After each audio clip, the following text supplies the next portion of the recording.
Map তৈরি করার পরে মেইন কাজ হচ্ছে ম্যাপকে প্রিন্ট দেওয়া। প্রিন্ট দেওয়ার আগে ম্যাপকে নির্দিষ্ট নাম দিতে হবে, ম্যাপের যে ফিচার্স গুলো আমি দিলাম সেই ফিচার্স গুলোকে আইডেন্টিফাই করতে হবে, মানে ম্যাপের লেজেন্ড দিতে হবে।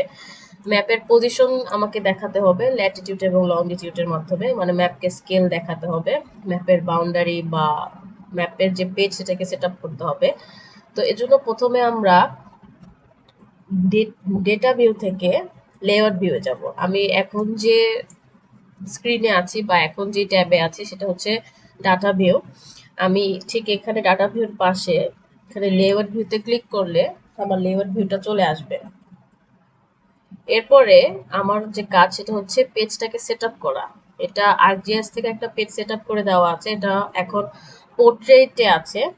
যদি ফাইলে যাই, পেজ আর প্রিন্ট সেট আপে যাই, তাহলে আমি দেখব যে এটার সাইজ হচ্ছে লেটার এবং এটার ওরিয়েন্টেশন হচ্ছে পোর্ট্রেট।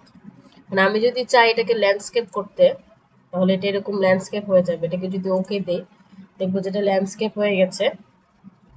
আমি যদি আমি পোর্ট্রেট আকারে চাচ্ছি, জন্য আমি পোর্ট্রেটই দিব, এটাকে পোর্ট্রেট দিলাম।